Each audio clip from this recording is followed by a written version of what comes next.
আল্লাহ পাকের ঘর খানায় কাবার প্রতিচ্ছবি ঐতিহাসিক তনকা জামে মসজিদে আগত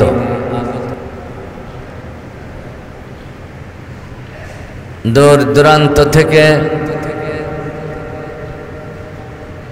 এবং কাছে থেকে আল্লাহ পাকের প্রিয় বান্দা রাসূলের প্রিয় আশিক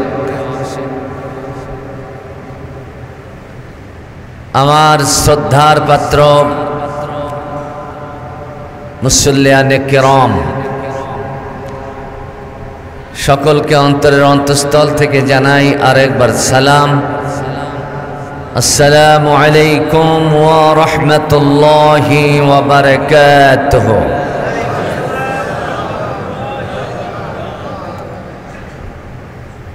মাবুদের আলীশান দরবারে হৃদয় মন প্রাণ উজাড় করে তার শুকর আদায় করছি, যিনি আপনাকে তার অনুগ্রহের চাদরে আমাদের সকলকে দয়ার চাদরে আবৃত করে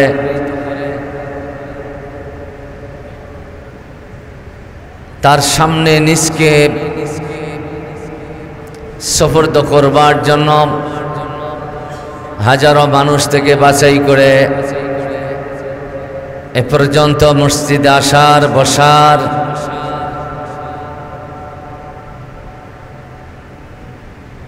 সুশৃঙ্খলভাবে অবস্থান নেওয়ার তৌফিক দান করলেন। সেই মাবুদের আলীশান দরবারে শুকর আদায় করছি, এক সঙ্গে আওয়াজ দিয়ে বলছি আলহামদুলিল্লাহ। প্রিয় নেতা, প্রিয় রাসূল,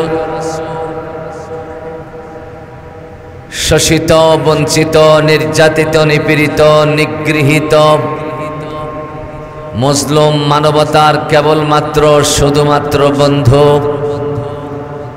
আরবে দুলাল, তাজদারে মদিনা, নূর নবী মুহাম্মদুর রাসূলুল্লাহ, তার শানে দরুদ পড়ছি, সকলে বলছি সাল্লাল্লাহু আলাইহি ওয়াসাল্লাম।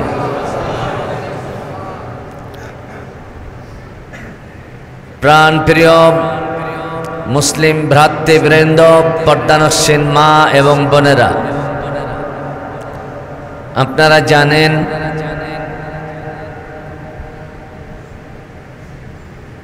মুহররম মাস যাত্রা শুরু করার পর থেকে আজ এ অবধি পর্যন্ত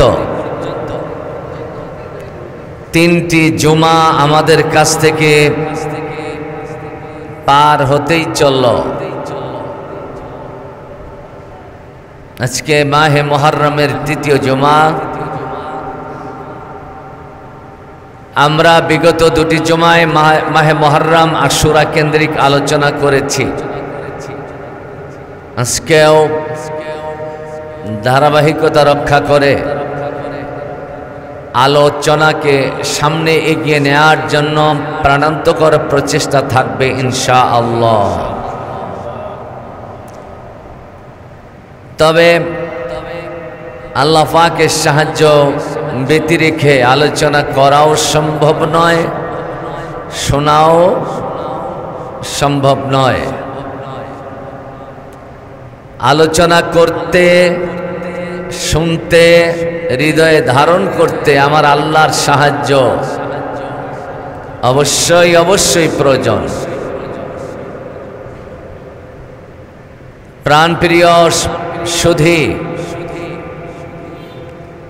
আমি বিগত দুটি জুমায় আপনাদের খেদমতে যারা উপস্থিত ছিলেন তাদের খেদমতে যে আলোচনা দিয়েছি, যেখানে আলোচনা রেখেছিলাম সেই জায়গাটি হলো ইমাম হোসাইন তার পেতাত্তা আব্দুল্লাহ বিন জিয়াদ তার কাছে চারটি প্রস্তাবনা নিয়ে এসেছিলেন যে এই চারটি প্রস্তাবনা গ্রহণ করা হোক, এর যে কোনো একটি গ্রহণ করা হোক। কিন্তু দুঃখজনক হলো সত্য, নবী পরিবারের অস্তিত্ব দুনিয়ার সাথে মিটিয়ে দেওয়ার জন্য নাস্তিকতার পথ লেহনকারী শয়তানের চূড়ান্ত গোলাম ইয়াজিদের আজ্ঞাবহ দাস আব্দুল্লাহ বিন জিয়াদ ইমাম হোসেইনের কোনটি প্রস্তাবেও সাড়া দেননি।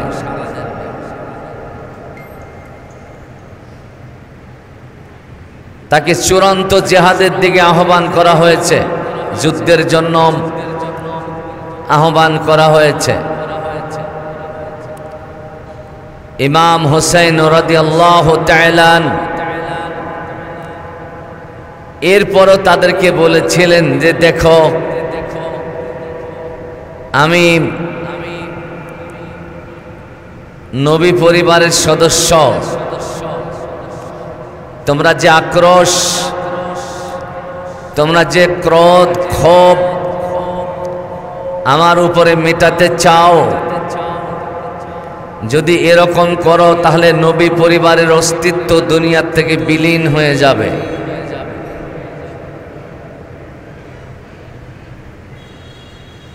হৃদয়গ্রাহী বক্তব্য দেওয়ার পরেও শয়তানের দূষররা তার মন গলানো কথার প্রতি কোনো কর্ণপাত করে নেই।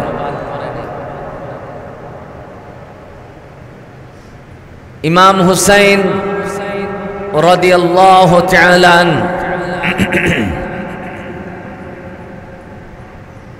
তিনি বলেছেন, পরিবারের সদস্যদের সাথেই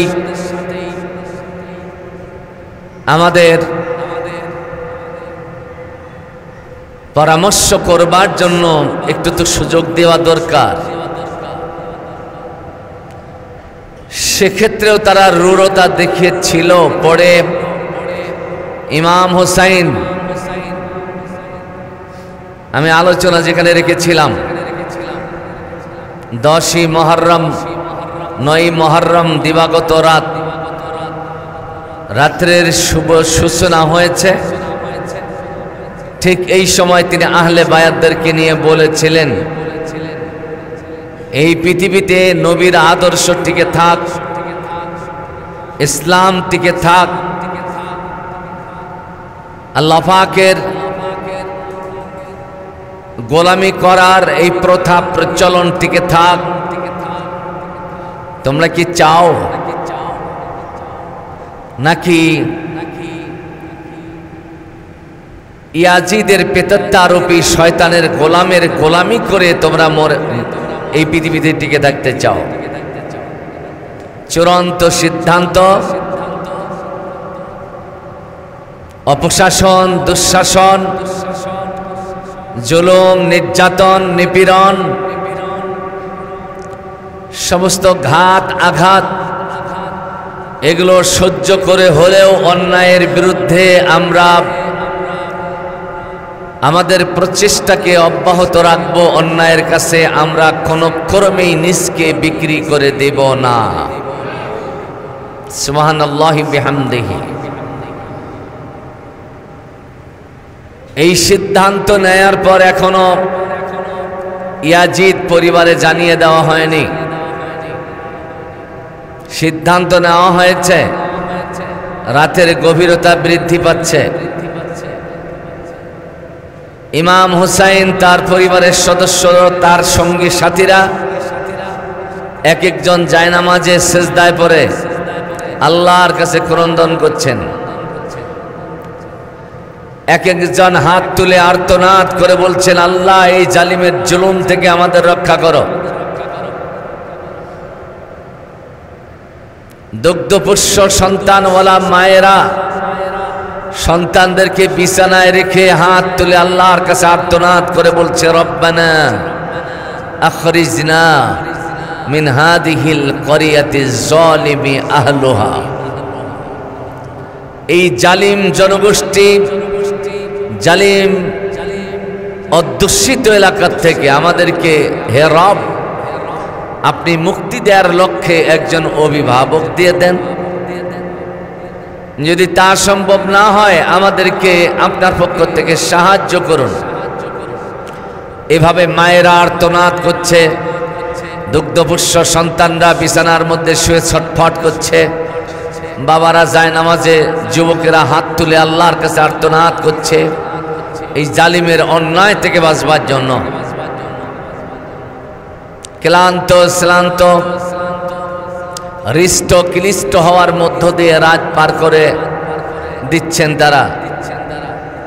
ইমাম হোসাইন তার এক বোনকে বললেন, বোন, আগামী দিন আমার জীবনের চূড়ান্ত সমাপনী দিন, আগামী দিনটা হবে আমার জীবনের শেষ দিন। আশ্চর্যজনক হলো সত্য, পানি নেই, খাবার নেই, যুদ্ধের ময়দানে ইবাদতের মধ্যেই তারা সীমাবদ্ধ না থেকে না খেয়ে বয়স্করা রোজার নিয়ত করে ফেলেছে। রোজা রেখেছে ইমাম হোসাইন, অন্যান্য সদস্যরা। ইমাম হোসাইন তাহাজ্জুদ গুজারি করবার পর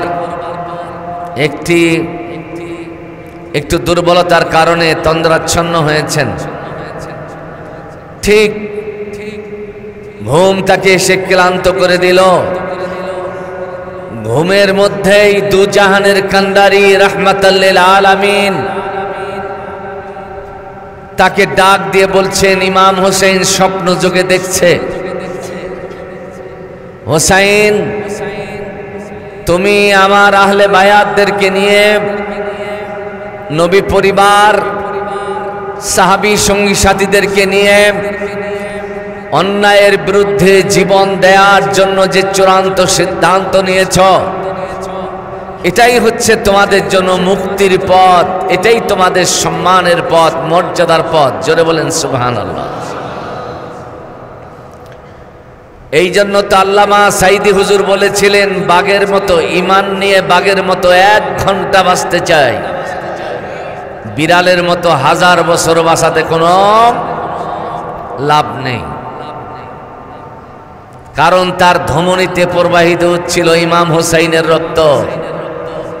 হযরত আলী, খাব্বাব, খোবায়েব, আবু বকর, উমরের রক্ত।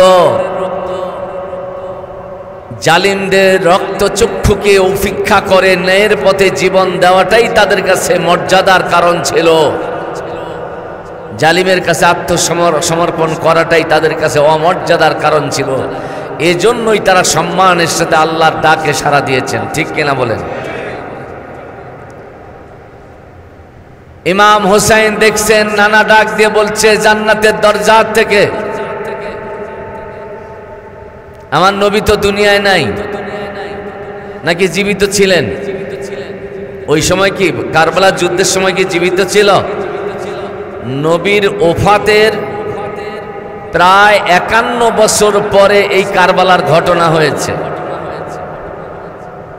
নবী জান্নাত থেকে ইমাম হোসেনকে ডাক দিয়ে বলছেন,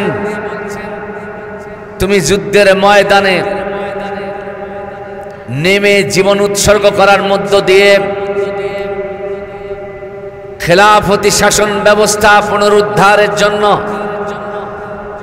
ইসলামী হুকুমত প্রতিষ্ঠার জন্য যে সিদ্ধান্ত নিয়েছো এটাই ঠিক, এটাই সঠিক। তুমি যদি এটার উপরে অবিচল থাকো, আগামী দিন হবে তোমার জীবনের শেষ দিন। কাফেররা তোমার রক্ত দিয়ে কারবালা লালে লাল বানিয়ে দেবে, তোমার জীবন যাবে, আহলে বায়াতদের জীবন যাবে, সাহাবীদের জীবন যাবে, দুগ্ধপুষ্য সন্তানদের জীবন যাবে। আলী আসগরের মতো দুগ্ধপুষ্য সন্তানকেও তারা মারতে একটুকু দ্বিধা করবে না। কিন্তু বিনিময় হলো তোমার জন্য এই আল্লাহ জান্নাত। সুবহানাল্লাহ বলেন। এইভাবে অন্যায়ের মোকাবেলায় ন্যায়কে প্রতিষ্ঠিত করার পথে গিয়ে তোমরা জীবন দিবা। আমি নূর নবী মুহাম্মদ জান্নাতের হাউজে কাউসার, জান্নাতের শরবত, নিজ হাতেই তোমাদেরকে পান করায় দেব। সুবহানাল্লাহ। ইমাম হোসেন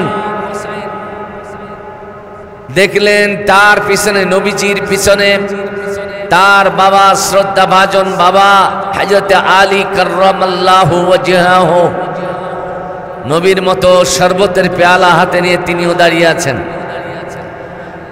শহীদে কারবালাদেরকে জান্নাতের শরবত পান করার জন্য তারা অপেক্ষমান। সুবহানাল্লাহ বলবেন না?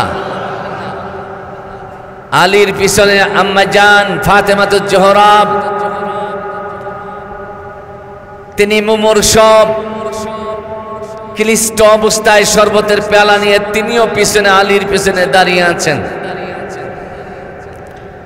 এই দৃশ্য দেখার পর ওই জান্নাত পাওয়ার জন্য কার আগ্রহ বাড়বে না বলেন? সকলের আগ্রহ এত বেশি বেড়ে গেল, তারা আর কালক্ষেপণ করলেন না। সূর্যের আলো বিকশিত হয়ে গেল, যুদ্ধের দামামা কাফেররা বাজায় দিল। ইমাম হোসাইন এক এক করে তার মুজাহিদ বাহিনীকে, জান্নাতের পথিকদেরকে যুদ্ধের ময়দানে পাঠায় দিতে থাকলেন। শহীদ হতে থাকলো, কাফেরদেরকেও আঘাতের পর আঘাত এনে তাদের জীবনও শেষ করে দিতে থাকলো। মূল কারবালার ইতিহাস, সঠিক কারবালার ইতিহাস নামে একটি কিতাব আছে আমার কাছে। এখানে ইমাম হুসাইন বললেন, রোজার হালতে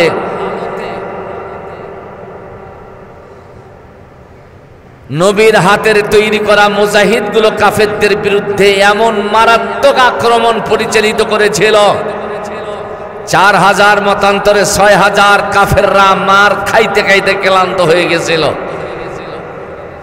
কিন্তু মুসলমানরা সংখ্যায় কম, আল্লাহর হিসাবেও তাদের সমকক্ষ হয় না। আল্লাহর হিসাব হলো একজন মুমিন 10 জন কাফেরের মোকাবেলা করেও বিজয়ী হতে পারে, ঠিক কিনা বলেন? কিন্তু সেক্ষেত্রেও 72কে 10 দিয়ে গুণন দিলেও তো 6000 হয় না।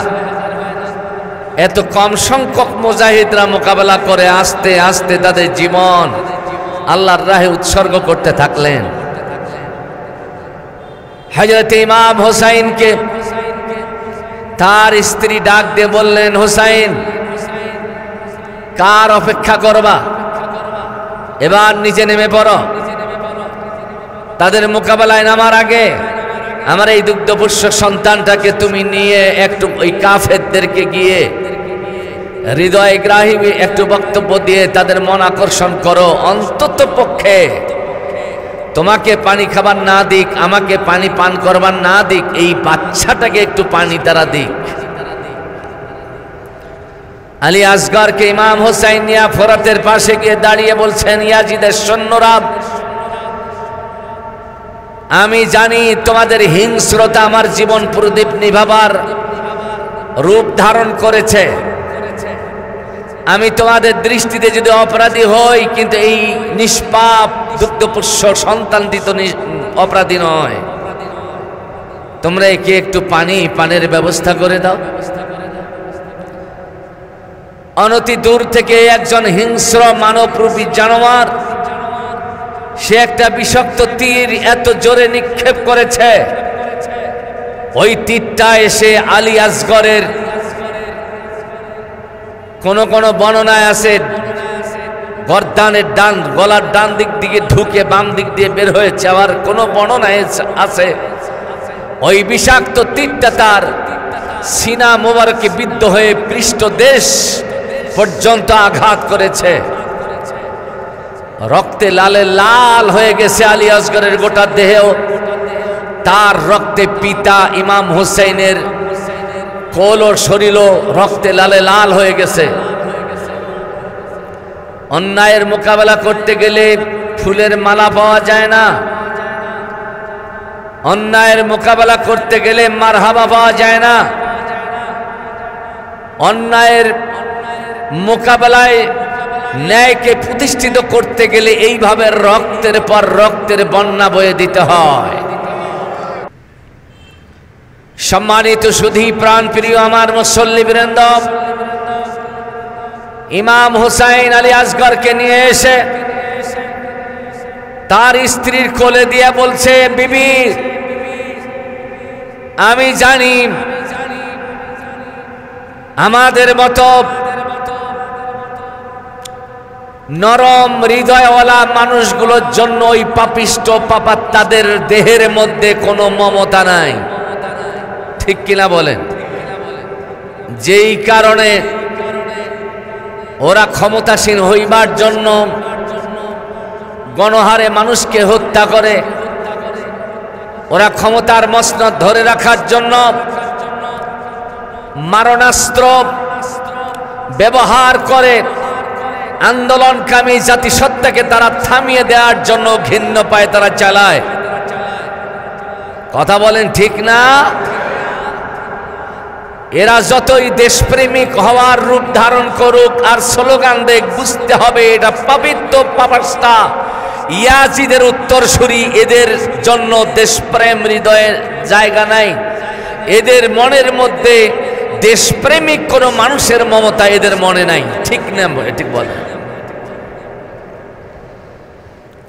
একই আন্দোলন করতে গিয়ে যে কারণে ইয়াজিদের প্রেতাত্মাদের মোকাবেলা করতে গিয়ে আমাদের দেশেও 2000-এর মতো সূর্য সন্তান আলোকিত দেশপ্রেমিকদেরকে জীবন দিতে হয়েছে, রক্তের বন্যা বয়ে দিতে হয়েছে, ঠিক কিনা বলে? ইমাম হোসাইন যদি বলতেন, ইয়াজিদকে খলিফা মানতেন, প্রেসিডেন্ট মানতেন, অথবা প্রধানমন্ত্রী বলেন তাও যদি মানতেন, উপঢৌকন পাইতেন, টাকা পয়সা পাইতেন, ধন সম্পদ পাইতেন, এই কথাগুলো গত জুমায় আমি নিয়ে এসেছিলাম। আজকেও বলছি, তিনি যদি চাইতেন তাহলে অনেক কিছু করতে পারতেন, ঠিক না? যেহেতু ইয়াজিদের বাবা আমিরে মুয়াবিয়া তিনি 20 বছর ক্ষমতা ধরে রেখেছিলেন, আমার দেশের স্বৈরাচারেরা 16 বছর ক্ষমতায় থাইকা কোটি কোটি কোটি কোটি শত শত হাজার হাজার কোটি টাকা তারা জমা করেছে। কথা কোন ঠিক না? তাহলে এই ইয়াজিদের বাবা আমিরে মুয়াবিয়া 20 বছর ক্ষমতায় থাইকা অবশ্যই তো সম্পদ জমা করেছেন, ঠিক না? তবে আমিরে মুয়াবিয়ার বিরুদ্ধে আমরা কোনো কথা বলার সাহস রাখি না, বলার সুযোগও নেই। কিন্তু তার ছেলে ইয়াজিদের বিরুদ্ধে কথা বলতে গিয়ে যে ইমানদার নিশ্চুপ থাকবে, তার বিরুদ্ধে জবান খুলবে না, বুঝতে হবে ওটা ইমানের দাবিতে বড় ভেজালের মধ্যেই পড়ে আছে। সম্মানিত সুধী, আলী আসগরকে তার স্ত্রী কোলে দিয়ে বলল, নাও তোমার ছেলেকে আজীবনের জন্য মৃত্যু পর্যন্ত আর পিপাসা লাগবে না এমন শরবত পান করায় নিয়ে এসেছে। এইখানে শরবতটা হলো শাহাদাতের নজরানা, ঠিক কিনা বলেন? ক্রন্দনরত অবস্থায় সন্তান বুকে নিয়ে কাঁদতে কাঁদতে কাঁদতে কাঁদতে তার স্ত্রী যখন বেকারার হয়ে গেছে, ইমাম হোসেন নিজকে আটকাইতে পারলেন না। ইমাম হোসেন আমার রাসূলের দেওয়া হাদিয়া সেই জুলফিকার হাতে নিলেন।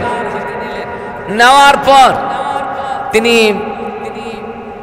বাঘর রূপে কাফের শিবিরে বুজ্জ রচনা করলেন, আঘাতের পর আঘাত, চূড়ান্ত আঘাত এনে ফোরাতের কুল পরিষ্কার করে দিলেন। ইয়াজিদের প্রেতাত্মাগুলি মাটির মধ্যে লুটে পড়ে থাকলো। আল্লাহু আকবার বলবেন না? সেদিন ইমাম হোসেন বিশ্ববাসীকে যে বীরত্ব, যে মুজাহিদের চেতনা প্রদর্শন করে গেছেন, আল্লাহর কসম করে বলছি, ইমাম হোসাইনের ওই বীরত্ব মাখা চেতনা যদি আজকে আপনার আমার মধ্যে থাকতো, এই মুসলমানদেরকে পদানত করে তাদেরকে জুলুম নির্যাতন করার দুঃসাহস কোন ইয়াজিদের বাচ্চাদের হতো না। ইমাম হোসেন ফোরাত খুলে নেমেছেন,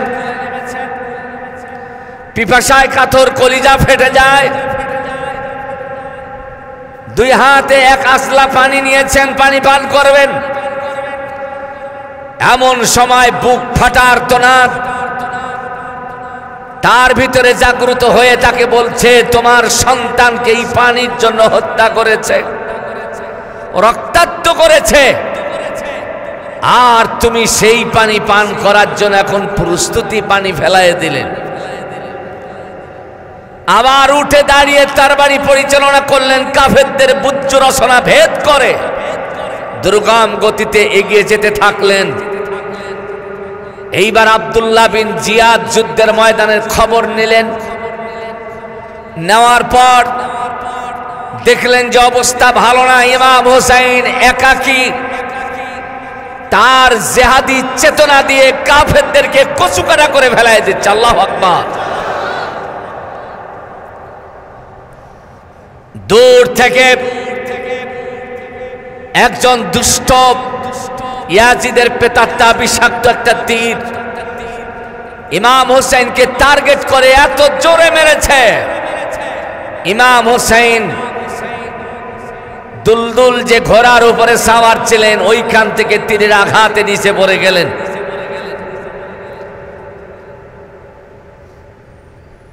এইবার ইমাম হোসেনকে চিরতরে খতম করে দেওয়ার জন্য সীমার নামে এক নরপশু সে তরবারি নিয়ে দৌড়ে এসে তার সিনার মধ্যে বসে পড়েছে। প্রস্তাব দিয়েছে, তুমি কি ইয়াজিদকে খলিফা মানো? তিনি বলছেন যে এত জুলুম নির্যাতন নিপীড়ন করেছে, নবী পরিবারের সদস্যদেরকে শেষ করে দিচ্ছে, দুগ্ধপুষ্য সন্তান আলী আসগারকে নিষ্ঠুরভাবে হত্যা করেছে, তাকে খলিফা মেনে ইসলামী খেলাফতকে কলঙ্কিত করব আমি হোসেন কখনো হতে পারে না। সীমার তার নিষ্ঠুরতা প্রদর্শন করতে গিয়ে খঞ্জর চালালেন তার গলার উপরে, তার গলা কেটে গেল। ইমাম হোসেনের এই মস্তক নিয়ে আনন্দে উদ্দীরিত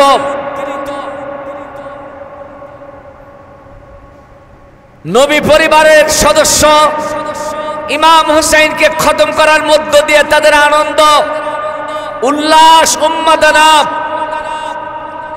পৃথিবীর আকাশ বাতাস নির্বাক, স্তব্ধ হয়ে গেছে সৃষ্টিকুল। নবী পরিবারের সদস্যকে একটু উদারতা, একটু দয়া দেখার ক্ষমতা তোমাদের হলো না? শেষ করে দিলে নবী পরিবারকে। প্রাণ প্রিয় উপস্থিতি, ইমাম হোসেনের মস্তকটা একটা খঞ্জরের মাথার মধ্যে এইভাবে হেনে উঁচু করে ধরে আর্তনাদ করতে করতে তারা আব্দুল্লাহ বিন জিয়াদের কাছে গেল। আব্দুল্লাহ বিন জিয়াদ এই দৃশ্য দেখে আনন্দ করতে থাকলেন। আমাদের পদোন্নতির পথে যে বাধা ছিল, আমাদের প্রমোশন হওয়ার পথে যে বাধা ছিল, এটা দূর হয়েছে। ঠিক একই চেতনা নিয়ে বাংলাদেশের মধ্যেও ইয়াজিদের প্রেতাত্মারূপী জানোয়ারেরা নিজের চাকরিতে পদোন্নতি, নিজের প্রমোশন উপভোগ করার জন্য ইমাম হোসেনের উত্তরসূরিদেরকে একই কায়দায় তারা গুলির আঘাতে হত্যা করে আনন্দ করেছিল। ঠিক না বেঠিক বলেন?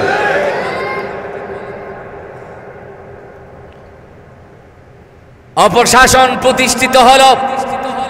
আব্দুল্লাহ বিন জিয়াদ আরো কিছু সৈন্য সহ ইয়াজিদের দরবারে ইমাম হুসাইনের লাশ নিয়ে যাবে, কাটা মস্তক নিয়ে যাবে।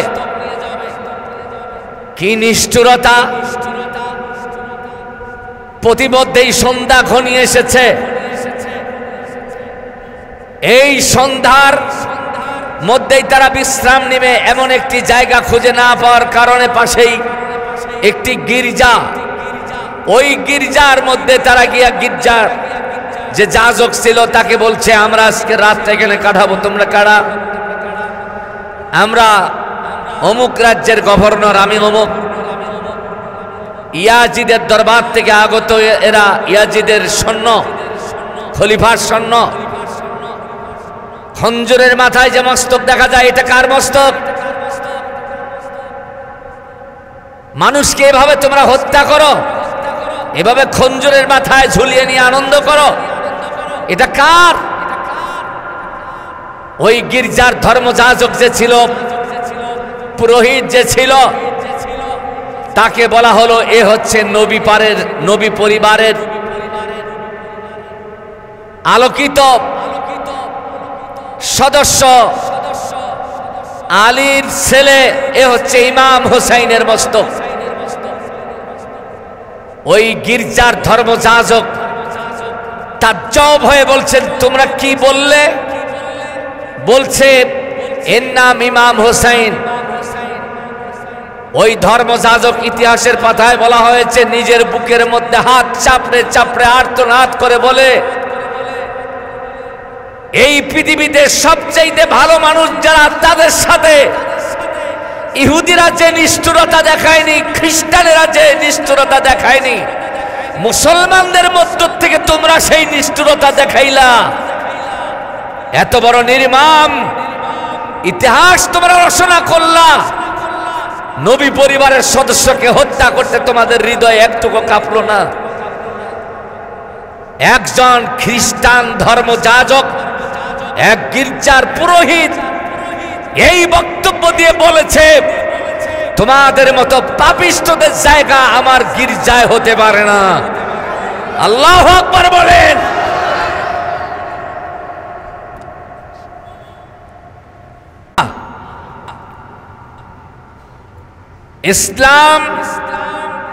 ইসলামী আদর্শকে সম্মান করতে খ্রিস্টানেরা জানে, ইহুদিরা জানে, হিন্দু ধর্মের অনেক বড় বড় পুরোহিতরা ইসলামকে সম্মান করতে জানে। দুঃখজনক হলো সত্য, মুসলমান রূপী কিছু মানুষ রূপী জানোয়ার তারা ইসলামকে সম্মান দিতে জানে না।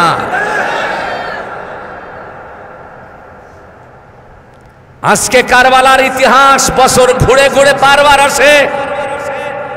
আমাদের মসজিদে কি অনুষ্ঠান হয়েছে কিনা আমি জানি না, আমার সভাপতি চাচা সবসময় দূরে থাকে।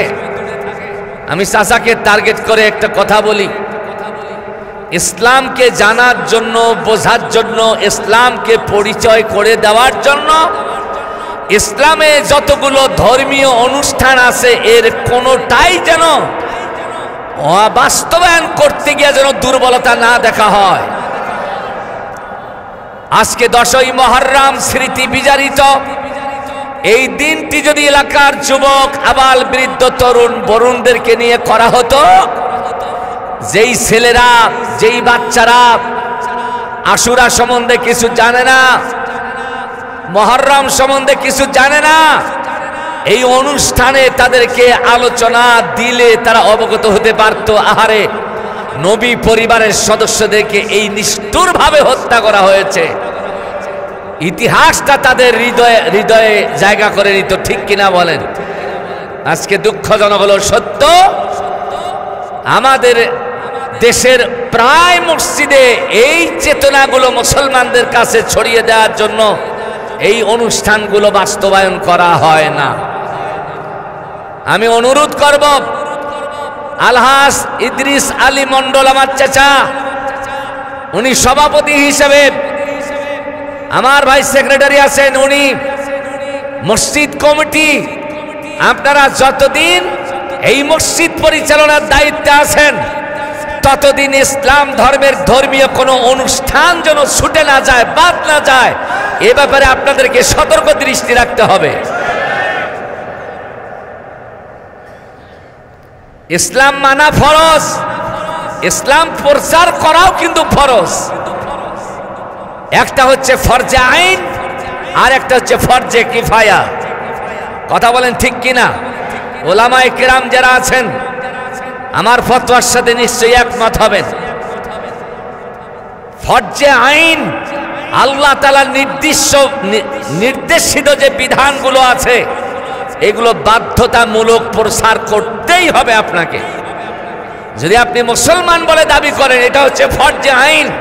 নামাজের দাওয়াত দেওয়া, রোজার দাওয়াত দেওয়া, হজের দাওয়াত দেওয়া, জিহাদের দাওয়াত দেওয়া, দিন কায়েমের আন্দোলন এই ব্যাপারে দাওয়াত দেওয়া, এগুলো হচ্ছে ফরজে আইন, এগুলো করতেই হবে। কিন্তু আবার দ্বীনের প্রচার করা, দিন কায়েমের আন্দোলন এক জিনিস আর দ্বীনের প্রচার আরেক জিনিস। দ্বীনের প্রচার, দিন কায়েমের আন্দোলন হলো ফরজ কোরআনের বিধানে, ঠিক না বেঠিক বলেন? আর দ্বীনের প্রচার করা এটাও ফরজ, তবে এটা হচ্ছে ফরজে কিফায়া। এলাকার বা সমাজের কিছু ব্যক্তির দ্বারা এটা আদায় হলেই সকলের কাছ থেকে আদায় হয়ে যাবে। কিন্তু কেউ যদি এটা আদায় না করে, আল্লাহ সভাপতি বুঝবেন না, সেক্রেটারি বুঝবেন না, খতিবুদ্দিন বুঝবেন না, মুসল্লি কাউকে বুঝবেন না, কেন দিন প্রসারের জন্য তোমরা উদ্যোগ গ্রহণ করো না, এই জবাবটা দিতে হবে সবাইকে। কথা বলেন ঠিক কিনা? প্রাণ প্রিয় উপস্থিতি, আমি অনুরোধ জানাবো আমার সভাপতি চাচা, সেক্রেটারি ভাই এখানে আছে, কমিটির সদস্যরা আছেন, আগামী যে মাসটি আসছে মুহররমের পরে, সে মাসটার নাম কি? সফর। এরপরে হলো রবিউল আওয়াল। এই মাসের মধ্যে গুরুত্ব আছে না নাই? ইসলামের মহান নায়ক, মানবতার মুক্তির কান্ডারি, সাইয়্যিদুল বাশার, সাইয়্যিদুল মুরসালিন, মানুষের নেতা, নবীদের নেতা যাকে বলা হয়, মুহাম্মদুর রাসূলুল্লাহর আগমন এবং প্রস্থান, ওনার আসা আর ওনার চলে যাওয়া, এ কারণে রবিউল আওয়াল মাসের গুরুত্ব আছে না নাই? এই ধরনের রবিউল আওয়াল মাসের যে অনুষ্ঠানগুলো উদযাপন করা হয়, এগুলো আমার শ্রদ্ধাভাজন মসজিদ কমিটি এগুলো আনুষ্ঠানিকভাবে আয়োজনের মাধ্যমে এটা বাস্তবায়ন করবে, আমি আশা রাখি। ঠিক কিনা বলেন? এরপরে যত ধর্মীয় অনুষ্ঠান আছে কোনোটাই বাদ দেওয়া যাবে না। কথা বলেন ঠিক কিনা? এবার আসেন একটু সুসংবাদ দেই আপনাদেরকে। আমাদের এই মসজিদের আওতাভুক্ত আমার মুসল্লি, আপনাদের সন্তান, আপনাদের ভাই, আপনাদের বন্ধু, আপনাদের ছেলে যুক্তরাষ্ট্র প্রবাসী, না যুক্তরাজ্য, যুক্তরাষ্ট্র মানে আমেরিকায় থাকেন আমার ভাই, একটু দাঁড়িয়ে সালামটা দেন আগে।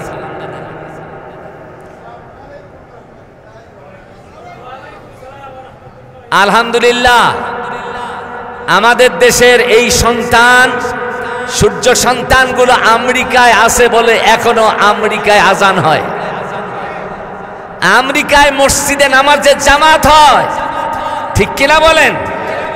হোক প্রবাসী, কিন্তু ইসলামের আলো সেখানেও জ্বালাবার প্রচেষ্টা অব্যাহত। সুবহানাল্লাহ বলবেন না?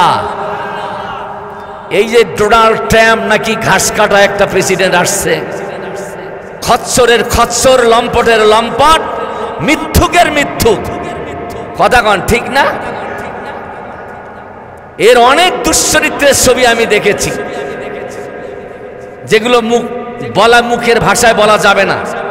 এমন একজন লম্পট যে দেশের শাসন হয়, ওই দেশের শাসনের মধ্যে ন্যায় নীতি কতটা থাকবে, বস্তুনিষ্ঠ বিচার ব্যবস্থার সুশাসন কতটুকু থাকবে, এটা অনুমান করে নেওয়া দরকার। আমার ভাই উনি এসেছেন এই এলাকাবাসীর সাথে কাঁধে কাঁধ মিলাতে, উনি এসেছেন এই মসজিদের উন্নয়নের কাজকে গতিশীল করতে। আলহামদুলিল্লাহ বলবেন না? কারণ ওই দেশের টাকার দাম তো বেশি, আপনি 1 টাকা কামাই করলে 1 টাকায় একটা হয়তো বিড়ি সিগারেট ছাড়া ভাগ্যে কিছু জুটবে না। আর ওখানে যদি উনি 1 টাকা কামাই করে তাহলে বাংলাদেশের টাকায় 135 টাকা হয়। আল্লাহু আকবার বলবেন না? আল্লাহ ওনার কাজে কর্মে বরকত ঢেলে দিক, আর বেশি বেশি অর্থ উপার্জন করে এ দেশ জাতি সত্তার পিছনে ধর্ম প্রচারের কাজে উনি বেশি করে আত্মনিয়োগ করুক। ভাইয়ের জন্য কি দোয়া দেওয়া যায় না? ভাই আছে, উনি কথা বলবে, কিন্তু আমার আজকের আলোচনায় হয়তো মুহররমের শেষ আলোচনা করে দেব। সেই আলোচনা হলো দুঃশাসন অপশাসন যদি সমাজে প্রতিষ্ঠিত হয়। আমার আজকের আলোচনাটা খুব গুরুত্বপূর্ণ, লক্ষ্য করেন। তাহলে কি হবে? ইয়াজিদ ক্ষমতায় ছিল 2.5 বছর। যেরকম কয় বছর? 2 বছর 6 মাস, কেউ কেউ বলেছেন 3 বছর, যেটাই হয় হোক। এই অল্প সময়ের মধ্যে সে খেলাফতের মসনদ দখল করে সে মদিনার মধ্যে বর্বরতা চালিয়েছে। কারা ইয়াজিদকে সাপোর্ট দেয় নাই তাদের বাড়িতে বাড়িতে গিয়ে হামলা করে তাদের বের করে করে তাদের হত্যা করে দুনিয়ার থেকে শেষ করে দেওয়া হয়েছে। ইয়াজিদের দুঃশাসনের ইতিহাস এই 2.5-3 বছরের মধ্যে 10,000 মদিনার মুসলমানকে হত্যা করেছে। এই ইয়াজিদ মসজিদে নববীতে যেখানে আপনি আমি গিয়া রাসূলের প্রেমে দেওয়ানা হয়ে যাই, আমার ভাইরা, ওই মদিনার মসজিদে ইয়াজিদ নামের লম্পট দুঃশাসক সে নামাজ পড়া পর্যন্ত বন্ধ করে দিয়েছিল। কথা বুঝতে পেরেছেন? আপনারা বলেন, ওই ইয়াজিদ মারা গেছে, তার পিতাত্তা এখনো দুনিয়ায় বেঁচে আছে না নাই? এত আস্তে কোন কেন? আরো জোরে বলেন, আছে না নাই? আপনারা আগামীতে দেশ জাতিকে শান্তির পথ দেখাবার জন্য নির্বাচন আসবে। ওই নির্বাচন যে পদ্ধতিতেই হোক, আমাদের লক্ষ্য হবে একটাই, ইমাম হুসাইনের চেতনা অনুযায়ী ন্যায় ইনসাফ ভিত্তিক শাসন ব্যবস্থা বাংলাদেশে প্রতিষ্ঠিত হবে, জাতিকে উপহার দিতে হবে। এ ব্যাপারে অন্যায় দুঃশাসন যারা করবে তাদের সাথে কোনো আপোষ আমরা করব? আরো জোরে বলেন, করব। আল্লাহ তাআলা আপনাদের সে পথে ইমাম হুসাইনের শাহাদাতের জজবা চেতনা নিয়ে আগামীতে রাষ্ট্র দেশ জাতিকে গঠন করার তৌফিক দান করুন।